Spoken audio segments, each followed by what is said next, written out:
એ ઈ રૂમમાં કોઈ જાતા નહીં હો હવે. ત્યાં જેનો અવાજ હોય કોઈ કરતા નહીં. ઘડી ખુવા દો ને બિચારીને શાંતિથી. આ મમ્મીની ઘેર આવે તો એ તો શાંતિથી ખુવા દ્યો એને. લે બેટા ઉઠી ગઈ? તાર હાટું ચા ને પરોઠા બનાવી દઉં તને હું. ના ના મમ્મી નાસ્તો નથી કરવો અત્યારે મારે. મેં તાર હાટું 2 ડ્રેસ લઈને રાખ્યા છે. કાલ જાજે ને ફિટિંગ કરાવી આવજે. ના હવે ત્યાં જઈને કરાવી લઈશ ફિટિંગ. ના હવે અહીંથી જ કરાવીને જાને પછી ત્યાં તારે ટાઈમ ના હોય ફિટિંગ કરાવવા જવાનું. એમ કરતા અહીંથી જ કરાવતી જાજે. આ જો આ સાડી કેવી છે? સરસ છે હો. સરસ છે ને? હા તો પછી તું જ રાખી લે. હવે મને અમે આવા કલર ના હારા લાગે. અત્યારમાં હું રસોઈનું કામ લઈને બેસી ગઈ. ના હવે વાતો કરતા કરતા આપણે બેસીએ ને તો ફોલાય છે. પુડલા બનાવવાનું છું. તારે હાલશે કે તારે હાટું કઈ બીજું બનાવ દો? આવશે ને તને? મારે તો ચાલશે પુડલા. તું રોકાવા આવ ને તો અમને કેવી મજા આવે. તો હું 10 દિવસ રોકાવાની છું હવે. હા પણ એ 10 દિવસ તો 10 મિનિટમાં વયા જાય ને એવું મને લાગે. એક તો તું આવે વર્ષમાં 1 વાર જ. વર્ષમાં 2-3 વાર આવતી હોય તો મને તાર પપ્પાને સારું લાગે.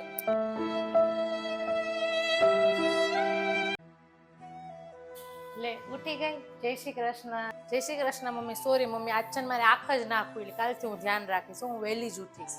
અરે એમાં સોરી બોલવાની શું જરૂર છે? થઈ જાય કઈક મોડું, ટેન્શન લેમાં. અલે મેં તાર માટે કોફી બનાવીને રાખી છે. પણ મમ્મી તમે શું કામ બનાવી? હું બનાવી લેત ને મારી કોફી જાતે. અરે તું બનાવે કે હું બનાવમાં શું ફેર પડે? તું આરામથી કોફી પીને. સારું મમ્મી હવે છે ને હું વાસણ કરી નાખું હો. અરે તારે વાસણ નથી કરવા, કામવાળી આવશે એ કરી નાખશે હવે. અરે પણ કામવાળીને છુટ્ટી નથી આપી દીધી તમે? લે છુટ્ટી કેમ?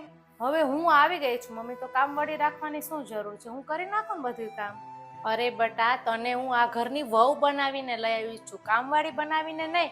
તું આવે એટલે હું કામવાળીની છુટ્ટી કરી દઉં. મમ્મી આજે જમવામાં શું બનાવવાનું છે? અરે તમારે બેને ફઈને જમવા જવાનું છે.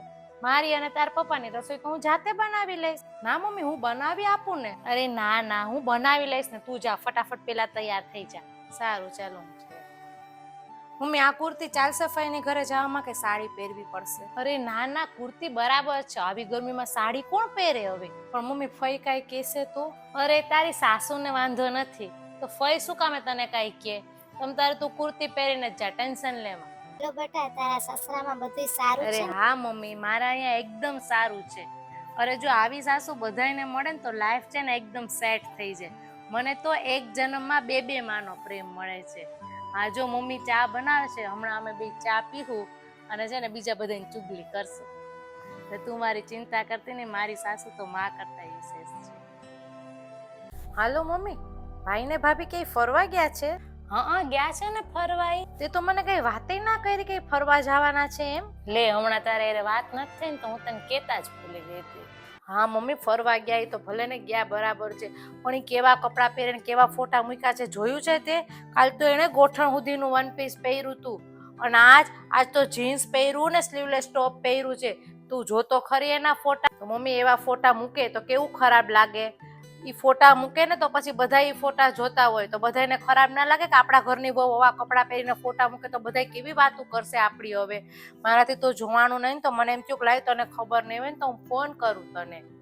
લે ખાલી જીન્સ ને 1 પીસ જ પહેર્યું છે ને, બીજું કઈ ખોટું કામ તો નથી કર્યું ને? અને એ બધું લઈ આવી ને જીન્સ ને 1 પીસ એ મને બધું બતાવ્યું તું જેને, મને બધી ખબર જ છે. અને તું જે રિવાજની વાત કર ને તો અમારા ઘરમાં અમને બધાને પોસાય ને એવા એ કપડાં પહેરશે. અને આ ઘરમાં મોટા હું ને તારા પપ્પા છીએ તો અમને બેને કાંઈ વાંધો નથી. તો તને એટલો બધો શું વાંધો છે? એ ગમે એવા કપડાં પહેરે અને હું એને ના પાડું પહેરવાની તો એ ફોટા મૂક્યા વગર ત્યાં જઈને પહેરે તો આપણને કોઈને ખબર ના પડે. છાનું મુની લઈ આવે ને એના કરતા અમને ખબર છે અમારી બહુ હું પહેરે છે ને અમને કાંઈ વાંધો નથી. એટલે તારે આ વાતનું અવડું મોટું સ્વરૂપ કરવાની કાંઈ જરૂર નથી હો. એટલે મારી વહુ વિરુદ્ધ છે ને તારે મને ખોટી શિખામણ આપવાની જરૂર નથી હો. Right phone. હા હારું રાખો.